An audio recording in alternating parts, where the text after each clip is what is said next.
Pero en fin, ya estamos con Roberto Quebra, me dice nuestra productora. General, ¿nos escucha? Roberto, buenos días. Ahora sí nos Karina, escucha. Nicolás. Hola, ¿cómo días, está? Sí. Gusto escucharlo. Se ha generado de verdad una situación inédita, porque ayer hemos visto al comandante general saliente que en realidad le ha dicho sus verdades al ministro en su cara, porque no se ha aguantado. El ministro aquí en Exitosa el día de ayer nos ha dicho prácticamente que se ha leído a la mitad, se ha dicho medias verdades con el decreto legislativo 1267, ¿no? Y él ha dicho que se ha interpretado, que se está tratando de decir que se interpreta mal la norma. Yo he estado mirando la norma y en realidad la modificación de la norma dice que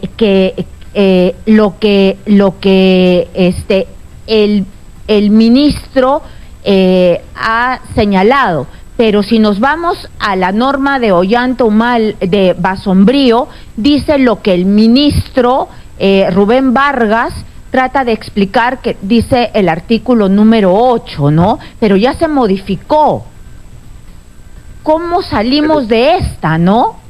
¿Cuál norma es la vigente? La vigente es la que señala esta ley de la policía del 2016. Cuando él era viceministro. Esa es la que está vigente. Y dice bien claro, el presidente de la República tiene la potestad de elegir al comandante general entre los 3 oficiales generales más antiguos. Entre los 3 más antiguos. Y pasan a retiro los menos antiguos. Por ejemplo, si el presidente de los 3 más antiguos hubiera escogido al tercero, se va el segundo y el primero.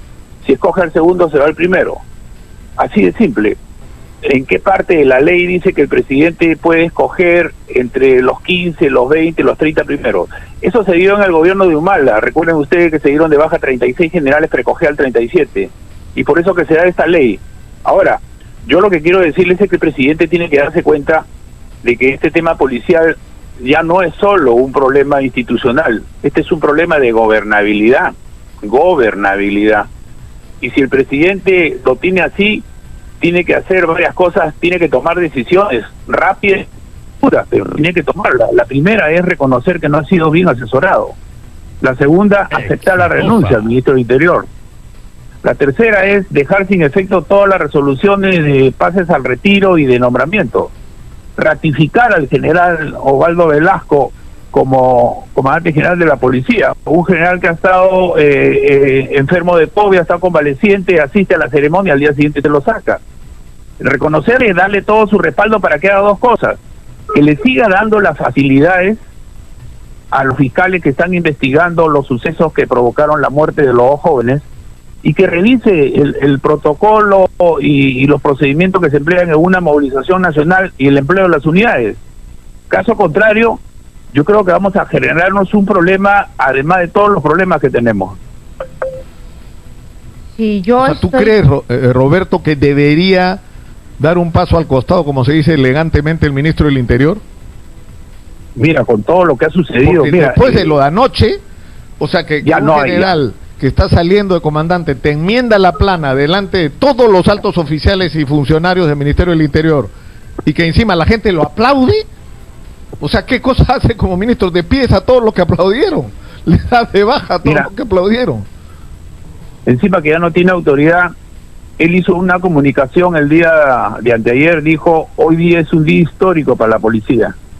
Yo le he preguntado si es un día histórico para los 18 generales que han sido dados de baja en forma irregular e ilegal. ¿Es un día histórico para la familia de esos oficiales? Yo creo que el día histórico se dio el día de ayer, Nicolás. Tú eres tan viejo como yo. Nunca he visto yo un comandante general que defienda de esta manera, en forma abierta. El ministro felizmente tenía la cara tapada, pero esa es una gran vergüenza. Y lo segundo es el general que yo lo he escuchado con tu corresponsal en Ica, el general de la región de Ica, el general Beltrán, que él pone pase de su a retiro por la ilegalidad. Eso no se ha producido antes. Mira, ¿sabes qué? Eso no es institucionalidad, pues. Eso no es respetar. Yo te digo, desde el 2001 vienen reformando la policía. ¿Qué cosa es lo que hacen para reformar? Pasar al retiro a los oficiales de forma masiva. ¿Dónde están los éxitos de la reforma? Una reforma es un proceso con una continuidad en el tiempo y con objetivos claros. Lo primero que hay que determinar, ¿qué tipo de policía necesita nuestro país? Pero acá cada uno de los ministros del Interior, en su gran mayoría, lo que han hecho es una reforma particular. Entonces, las consecuencias las estamos pagando ahora. Yo creo que el ministro no debe generarle un problema al presidente, y el presidente tiene que tomar una decisión, por eso es el presidente. O renuncia el ministro o le pide su renuncia. General, mire, esto es de lo que yo le estaba hablando. Esta es una modificación del decreto legislativo. Artículo 8 dice: cuando la designación del director general de la Policía Nacional del Perú recae sobre un oficial general menos antiguo, los más antiguos a él pasarán a la situación de retiro por la causal de renovación de manera excepcional e inmediata. Con la designación del director general de la Policía Nacional del Perú se designa al subdirector general y al inspector general, quienes conformarán la alta dirección. Yo le estoy hablando de una modificación que la firma Basombrío. Así es, pues. Y ese es el artículo número 8, y de manera excepcional. Y esto se vuelve a modificar en el año 2019. Este es el artículo 8 del que habla el ministro Rubén Vargas. Pero es entre los tres más antiguos, Karina. ¿En qué parte de ese artículo dice que el presidente tiene la opción de coger entre los 10 y 15 de el decreto supremo 011-2019, que ya se refiere a la comandancia general, que es la institución que se crea para reemplazar al director general? En su artículo 1 lo que establece es que están modificando el reglamento y la ley con respecto a este tema. Y se supone que eso es lo que está vigente, es decir, las normas y los protocolos que hay que seguir para nombrar al comandante general, ¿dónde están según la ley? En el artículo 1 del decreto supremo 011-2019. Y ahí lo que habla es de los tres primeros. Y si no hay tenientes generales y tienes que ir a más antiguos, porque no tienes tenientes generales, entonces será entre los generales más antiguos. Pero lo que no puedes hacer es porque al que te gusta, alguien en el que confías, el que es de los tuyos, el que va a hacer lo que tú quieres, el que piensa como tú, está en el puesto 18, entonces me chifo a los 17 que están antes. Eso no se puede hacer de ninguna manera, o sea, pero yo creo que se presta a malas interpretaciones, porque la modificación dice modificación artículo Roberto, 7 y no 8. Pero es que eso es política, manejar las cosas con criterio político y no institucional. Bueno, en la policía hay 40... ¿Aló, me escucha? Por favor, general, por favor, son las 8:30 y nos ha ganado el tiempo por esta discusión.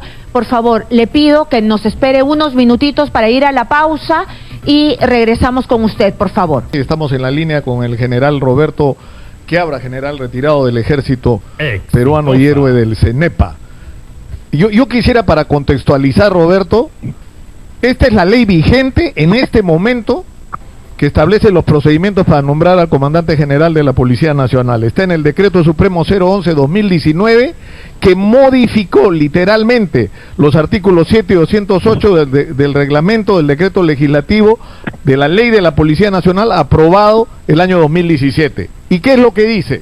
Que la comandancia general está a cargo de un oficial general de armas de la Policía Nacional en situación de actividad, en el grado de teniente general, y su designación recaerá entre los tres tenientes generales de mayor antigüedad. En el caso de no alcanzar la disponibilidad de tenientes generales, la terna se completará con los generales de mayor antigüedad en el escalafón de oficiales. De recaer la designación en un general, este será ascendido al grado de teniente general. Y de ahí empieza a describir las funciones del comandante general. En ninguna parte dice que se pueda hacer lo que ha hecho el ministro Rubén Vargas. Mira, llevarse con un Caterpillar 18 generales para poner a su favorito.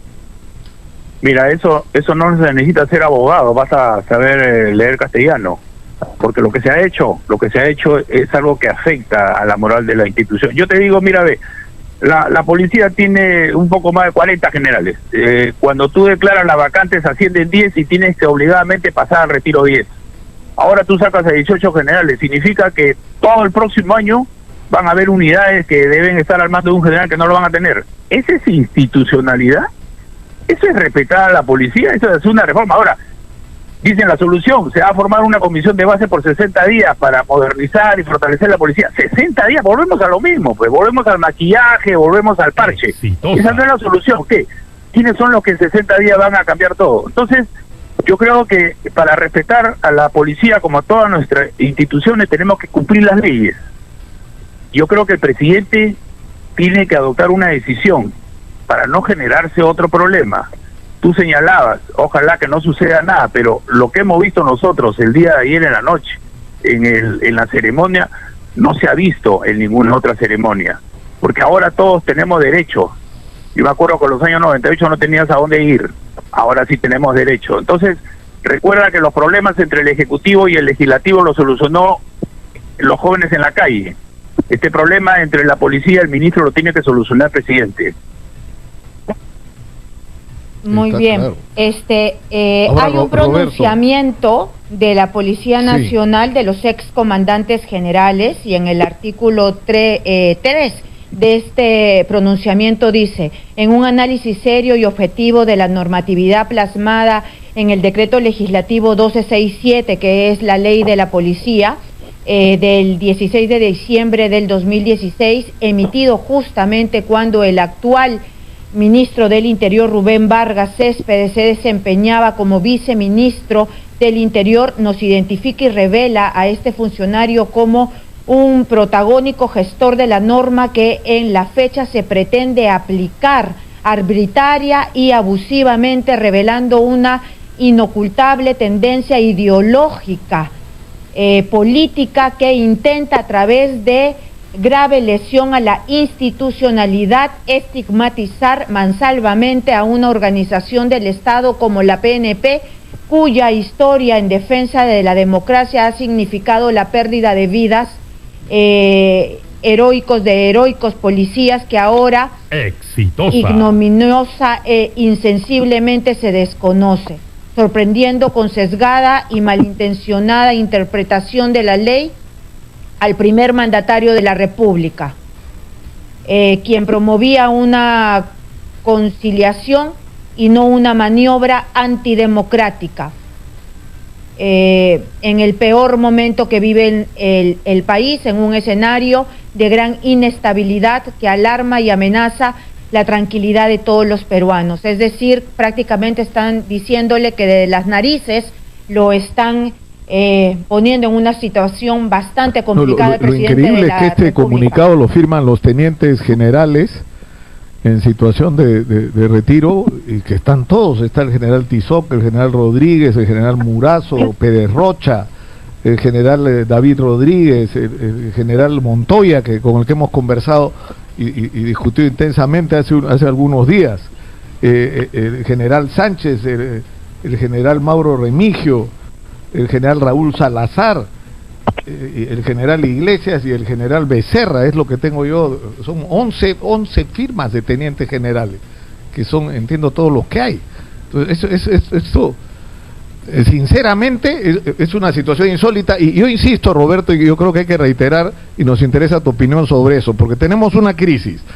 Uno, hay que resolver el tema de la muerte de estos chicos, y que la responsabilidad la asuman no solo pues los que dispararon los perdigonazos, sino los políticos que generaron toda la cadena de decisiones que vino después, y que no pase lo de siempre, que es o nada o que paguen los de abajo.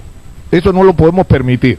Pero lo segundo, ha habido problemas de corrupción muy serios en la policía que tienen que ser corregidos, eso está claro. O sea, evidentemente que hay que hacer cambios, pero además hay que arreglar pues el desastre en el que está la policía, lo mal que le pagan, lo mal que están sus hospitales y sus servicios de salud, lo mal equipados que están, la pésima infraestructura en la que trabajan, ¿no?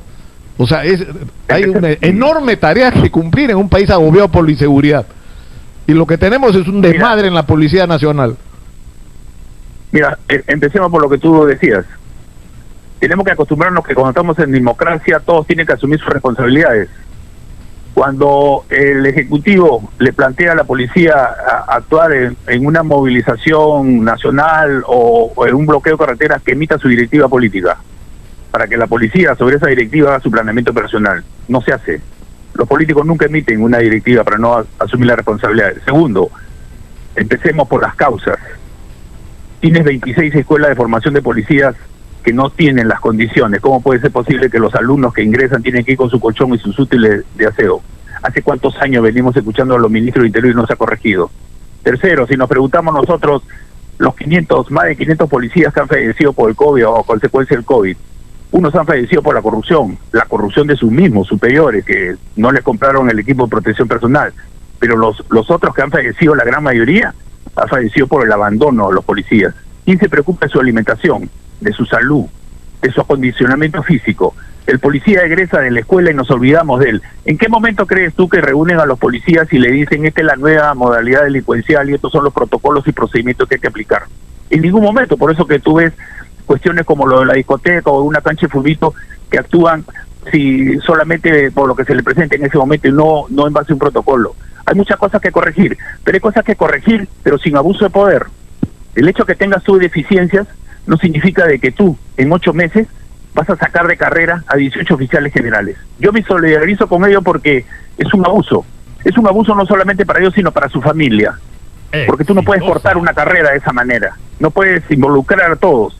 Y segundo, hay que ver la reacción que tiene el comandante general y yo creo que es una reacción que te eleva la moral al interior de la policía, porque se supone que es una persona que hace respetar la legalidad. No está haciendo nada ilegal. Entonces yo creo que si el presidente no se da cuenta que esto ya escapa de la esfera institucional, esto va más allá de un proceso de reforma, esto tiene que ver con gobernabilidad. ¿Qué va a hacer este gobierno cuando le ordenen de que salga para controlar una manifestación que se puede presentar? Y si pasa lo mismo en el resto de las instituciones castrenses, y si se vuelan a todas las promociones, y si pasa exactamente lo mismo que ha pasado en la Policía Nacional, ¿eso qué generaría? Una inestabilidad, una ingobernabilidad. Tendríamos un par. Imagínate tú que también digan que hay que reformar las instituciones, entonces comienzan a nombrar a los comandantes generales el 10º, el 15, el 20. Eso es irregular, eso no, ¿sabes qué? Eso no tiene ninguna justificación, eso es abuso de autoridad, abuso de poder. Si la ley te dice entre los tres más antiguos, entre los tres más antiguos. Otra cosa, tú no puedes pasar retiro por renovación 15, 20, en las Fuerzas Armadas está legislado, tú no puedes pasar más que, antes era 1 a 4, ahora hasta 6 generales de división. Nadie se le puede ocurrir pasar 10, 15, porque todos tenemos leyes, todos tenemos derechos. Nos cuesta mucho la carrera para que venga alguien y por una cuestión política y aprovechando una situación de momento, haga este abuso. Muy bien, muchísimas gracias, general. Fue Muchas general gracias a Roberto Quiabra. en retiro, Roberto Quiabra, dando su opinión. A ustedes, Karina, yo quiero 2 cosas, disculpen, quiero solidarizarme con los 18 generales que han sido pasados a retiro y quiero aprovechar también el día de mañana, es el Día de la Infantería del Ejército del Perú. Recordamos nosotros nuestra batalla de Tarapacá y a nuestro gran mariscal Andrés Avelino Cáceres. Un abrazo a todos mis camaradas de armas en actividad y en retiro. Gracias a ustedes. Por supuesto. Gracias a usted. Gracias.